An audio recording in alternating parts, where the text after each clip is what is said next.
पौराणिक कथा के अनुसार श्री कृष्ण जब पांडवों की तरफ से संधि प्रस्ताव लेकर हस्तिनापुर पहुंचे तो दुर्योधन ने स्पष्ट कह दिया, मैं पांडवों को 5 गांव तो क्या सुई की नोक के बराबर भी भूमि नहीं दूंगा।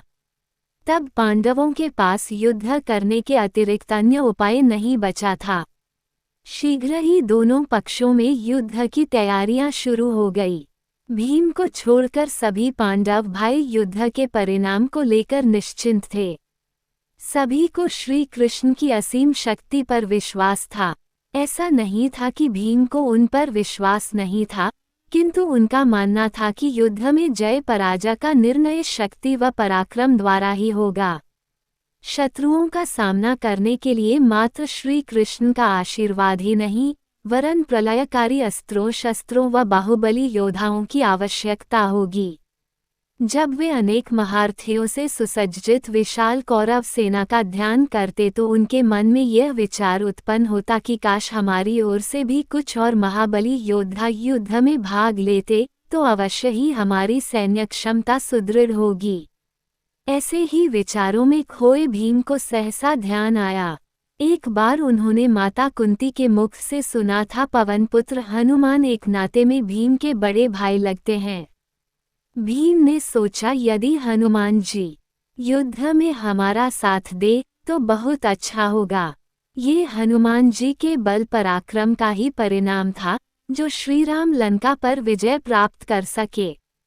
रामायण में ये स्पष्ट है कि यदि हनुमान जी ने श्रीराम की सहायता न की होती तो उनका रावण को मारकर लंका पर विजय प्राप्त करना सरल न होता। कहाँ मिलेंगे हनुमान जी, कहाँ ढूंढूं उन्हें? भीम चिंतित थे। तभी युधिष्ठिर की दृष्टि उन पर पड़ी। वे भीम के समीप आकर बोले, क्या बात है महाबली? क्या तुम्हारे भोजन आदि की व्यवस्था में कोई विघ्न आ गया है जो इस प्रकार गुमसुम बैठे हो? युधिष्ठिर के वचनों को सुन भीम तत्परता से बोला, बड़े भैया, क्या आप जानते हैं कि हनुमान जी कहाँ मिलेंगे? भीम के प्रश्न पर युधिष्ठिर चौंके। वे समझ नहीं पाए कि सदैव खाने पीने व व्यायाम में मग्न रहने वाले भीम को अचानक हनुमान जी का कैसे ध्यान आ गया। वे हंसते हुए बोले, तुम्हें क्या काम पड़ गया हनुमान जी से? क्या कोई कदली वन उजड़वाना है उनसे खाने के लिए? भीम गंभीर स्वर में बोले, बड़े भैया, मैं उपहास नहीं कर रहा। कृपया यदि आप जानते हैं तो मुझे शीघ्र बताइए। भीम की गंभीर मुद्रा देख युधिष्ठिर समझ गए कि अवश्य ही कोई विशेष बात है, जब ही भीम हनुमान जी के विषय में पूछ रहे हैं। कुछ सोचकर वे बोले, हनुमान जी का निवास स्थान गंधमादन पर्वत पर है। माता पिता से सशरीर अमरता का वरदान प्राप्त करने के बाद से ही वे भौतिक संसार से विरक्त हो सदैव राम नाम का स्मरण करते हुए गंधमादन पर्वत पर ही रहते हैं। युधिष्ठिर की बात सुन भीम ने अपनी गदा संभाली और गंधमादन पर्वत पर जा पहुँचे। उस पर्वत पर दुर्गम वन क्षेत्र था। आसपास की झाड़ियों व वृक्षों को उखाड़ते भीम अपना रास्ता बनाते हुए आगे बढ़ते जा रहे थे। जंगल में भयानक हिंसक पशु भरे थे, परंतु भीम के दृढ़ निश्चय के समक्ष वे उनका बाल भी बांका न कर सके। भूख प्यास की चिंता किए बिना आगे बढ़ते भीम एक ऐसे स्थान पर पहुँचे जो विशाल केले के वृक्षों से घिरा था। उस स्थान पर भीम ने देखा, एक वानर अपने पैर पसारकर तथा हाथों का तकिया बनाए मार्ग के बीचों बीच लेटा है। उसकी लंबी पूंछ भी मार्ग के बीचों बीच कुछ इस तरफ फैलती कि उसे लांघे बिना आगे बढ़ना असंभव था। भीम ने उस वानर को रास्ता छोड़ने के लिए कहा, परंतु वह वानर बड़े आराम से लेटा समीप रखे केले के गुच्छे से केले तोड़ तोड़कर खाता रहा। भीम को उस पर बड़ा क्रोध आया। वे बोले, अरे तूने सुना नहीं, क्यों मेरा समय खराब कर रहा है? वानर ने भीम की ओर देख कहा, व्यर्थ क्यों चिल्लाते हो भाई? लगता है कहीं दूर से आ रहे हो, लो तुम भी केले खाओ।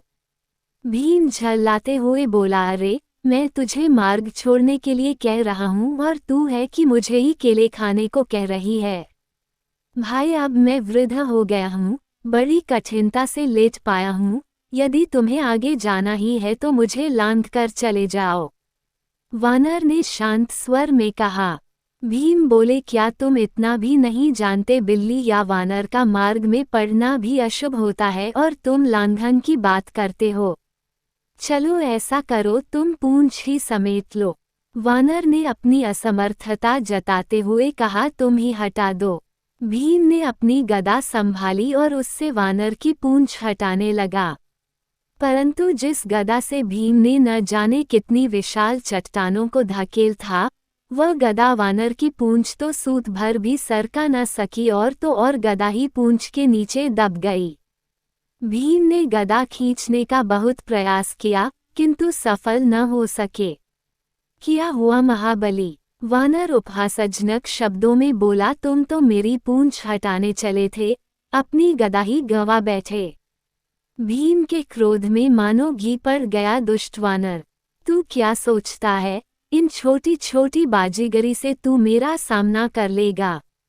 ठहर, मैं तेरी पूंछ को क्या तुझे ही उठाकर फेंक देता हूँ। इतना कहकर भीम वानर के पैर पकड़ उठाने लगे, परंतु भीम, जिसमें हजारों हाथियों का बल था, अपनी एड़ी चोटी तक का जोर लगाने पर भी वानर को टस से मस न कर सके। उनका शरीर पसीनों से नहा उठा, सांसें फूलने लगी। भीम ने सोचा, अवश्य ही यह वानर मायावी राक्षस है, अन्यथा एक वानर में इतनी शक्ति कदापि नहीं हो सकती कि मुझ जैसा बलवान इसके समक्ष शक्तिहीन हो गया। भीम को सोच में पड़ा देख वानर बोला, क्या सोच रहे हो महाबली भीम? तुम तो महाबलशाली हो। बकासुर जैसे दैत्य को तुमने चुटकी में मार डाला। न जाने कितने पर्वतों को उखाड़ फेंकना तुम्हारे लिए तुच्छ कार्य है।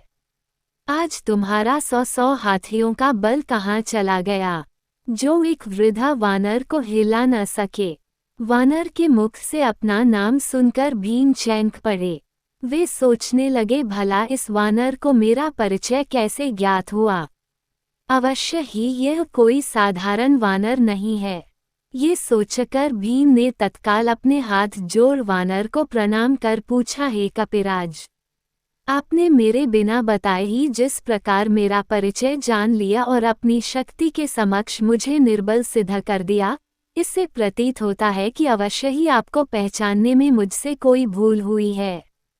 कृपया मुझे अपना वास्तविक परिचय देकर मेरी शंका का निवारण कीजिए। भीम के कहते ही वानर मुस्कुराकर उठे और पलक झपकते ही उनके स्थान पर सोने के पर्वत के समान विशाल शरीर के स्वामी पवनपुत्र हनुमान दिखाई देने लगे। हनुमान जी को पहचान भीम उनके चरणों में गिर पड़े और अपनी धृष्टता के लिए उनसे क्षमा याचना करने लगे। हनुमान जी ने उठाकर बड़े प्रेम से उन्हें अपने हृदय से लगा लिया। मुझे ज्ञात हो गया था कि तुम मुझसे भेंट करने आ रहे हो, किंतु जब मैंने ये जाना कि मेरे छोटे भाई के मन में अहंकार उत्पन्न हो गया है, तो मैंने सोचा क्यों न पहले इस बुराई को ही खत्म कर दूं। भीम ने उनसे पुनः क्षमा याचना की। तत्पश्चात श्री हनुमान जी ने उन्हें फलाहार कराया। जब भीम ने उन्हें अपने आने का प्रयोजन बताया तो हनुमान जी सोच में पड़ गए। उन्होंने भीम से कहा, हे अनुज, तुमसे मिलकर मुझे अपार प्रसन्नता हो रही है, किंतु मैं तुम्हारा ये प्रस्ताव स्वीकार नहीं कर सकता। लंका युद्ध में हुए भीषण रक्तपात को देखने के बाद मैंने आजीवन अस्त्र शस्त्र न उठाने का प्रण कर लिया था। अब श्रीराम नाम का जाप करना ही मेरा एकमात्र लक्ष्य है, किंतु तुम मेरे छोटे भाई हो और पहली बार मेरे पास किसी कार्य से आए हो। अतः मैं इतना कर सकता हूँ कि जितने दिनों तक महाभारत का युद्ध चलेगा, मैं अर्जुन के रथ पर लगी अपने चित्र द्वारा चिन्हित ध्वजा में वास करूँगा, किंतु अस्त्र शस्त्र नहीं उठाऊंगा। हनुमान जी की बात सुनकर भीम कुछ उदास स्वर में बोले, जब आप युद्ध ही नहीं करेंगे, तब अर्जुन के रथ की ध्वजा में वास करने से क्या होगा? हनुमान जी मुस्कुराकर बोले, चिंता न करो अनुज, निश्चिंत होकर जाओ। प्रभु श्रीराम की कृपा से जो कुछ भी होगा अच्छा ही होगा। तब हनुमान जी से विदा लेकर भीम वापस लौट आए। महाभारत का भीषण युद्ध पूरे 18 दिन चला। इस युद्ध में प्रलयकारी अस्त्रों शस्त्रों का जमकर प्रयोग हुआ। जन धन की अपार क्षति हुई। इस युद्ध में कौरव पराजित हुए और पांडवों की विजय हुई। युद्ध समाप्ति पर सभी योद्धा युद्ध भूमि से प्रस्थान कर गए। अर्जुन भी श्री कृष्ण के साथ रथ से उतरे। जैसे ही वे रथ से उतरे रथ जलकर भस्म हो गया। सभी पांडव आश्चर्यचकित हो गए। अर्जुन ने श्री कृष्ण से इसका कारण पूछा तो श्री कृष्ण ने मुस्कुराते हुए बताया, ये सब पवनपुत्र हनुमान जी की शक्ति का पराक्रम है। जब तक युद्ध चला तब तक हनुमान जी ध्वजा में विराजमान रहे। उनकी शक्ति के कारण ही तुम सुरक्षित थे। भयंकर अस्त्रों व शस्त्रों की मार से तुम व रथ जलकर भस्म हो गए होते, परंतु श्री हनुमान जी की शक्ति द्वारा ही ऐसा नहीं हुआ। भीम को दिए आश्वासन के अनुरूप ही युद्ध की समाप्ति पर हनुमान जी रथ से चले गए। तुम्हारे उतरते ही यह रथ भस्म हो गया। इस रहस्योद्घाटन से सभी विस्मित रह गए।